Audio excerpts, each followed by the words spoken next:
যে ব্যক্তি সুদ দেয়, যে সুদ খায়, যে সুদের কারবার লেখে, বলেন তো কি করে? সুদের কারবার লেখে, লেখে বলেন কি করে? এটা তিনবার কোন, সুদের কারবার লেখে, এটা তিনবার কোন, কি করে? আবার কোন, কি করে সুদের কারবার? এটা তিনবার কেন কইলাম? রাতে ঘুমায়া ঘুমায়া শুয়ে শুয়ে চিন্তা করবেন।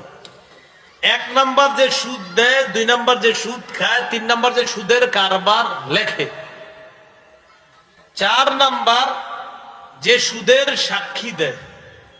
চারো শ্রেণীর উপর আল্লাহ রসুলের 24 ঘন্টা অভিশাপ চলতে থাকবে। নাসাই শরীফের 5103 নম্বর হাদিস, এই হাদিসের মধ্যে আছে আন্না রাসূলুল্লাহ সাল্লাল্লাহু আলাইহি ওয়াসাল্লাম লাআনা আখিলার রিবা ওয়া কাতিবা ওয়া শাহিদা। সুদদাতা, সুদ খায় যে, সুদ দেয় যে, সুদের কারবার লেখে যে, সুদের সাক্ষী দেয় যে, সবার উপর আল্লাহ নবী অভিশাপ করছেন। নাউজুবিল্লাহ। 12 নাম্বার, সামান্য পরিমাণ সুদ জেনে শুনে খাওয়া 36 বার ব্যভিচার করার চেয়ে বড় অপরাধ করা। মুসনাদ আহমদ 22,007 নম্বর হাদিস। দিরহামু রিবান ইয়াকুলুহু আর-রাজুল ওয়া হুয়া ইয়ালাম আশাদ্দু মিন 36 জিনা। সামান্য দিরহাম পরিমাণ সুদ যদি কেউ জেনে শুনে খায়, আশাদ্দু মিন 36 জিনা, 36 বার ব্যভিচার করার চেয়ে বড় অপরাধ। সামান্য পরিমাণ সুদ জেনে শুনে খাওয়া, 36 বার ব্যভিচার করার চেয়ে বড় অপরাধ করা। আল্লাহ আমাদেরকে হেফাজত করেন। 13 নাম্বার, আল্লাহ না করেন কেউ যদি সুদি লেনদেন করা অবস্থায় মারা যায়, আল্লাহর হক তাকে জান্নাত না দেওয়া। আল্লাহর হক তাকে জান্নাত না দেওয়া। হাদিসের একটা কিতাব আছে নাম আল মুস্তাদরাক লিল হাকিম।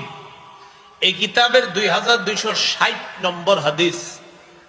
এই হাদিসের মধ্যে আছে আরবাউন হাক্কুন আলাল্লাহি আল্লা ইদখিলাহুমুল জান্নাহ ওয়া লা ইউযিকাহুম নাঈমাহা। 4 শ্রেণীকে জান্নাত না দেওয়া আল্লাহর হক, তাদেরকে জান্নাতের নিয়ামত উপভোগ না করানো আল্লাহর হক। 1 নাম্বার মুদমিনুল খাম, যে ব্যক্তি মদ পান করে, মদের নেশায় মত্ত এই অবস্থায় মারা গেছে, তারে জান্নাত না দেওয়া আল্লাহর হক। 2 নাম্বার ওয়াকিলুর রিবা, যে সুদ খায়, তারে জান্নাত না দেওয়া আল্লাহর হক। 3 নাম্বার ওয়াকিলু মালিল ইয়াতীম, ইয়তীমের সম্পদ যে ভক্ষণ করে, তাকে জান্নাত না দেওয়া আল্লাহর হক। 4 নাম্বার আকুলি ওয়ালিদাই, পিতা মাতার নাফরমান সন্তান, তাকে জান্নাত না দেওয়া আল্লাহর হক।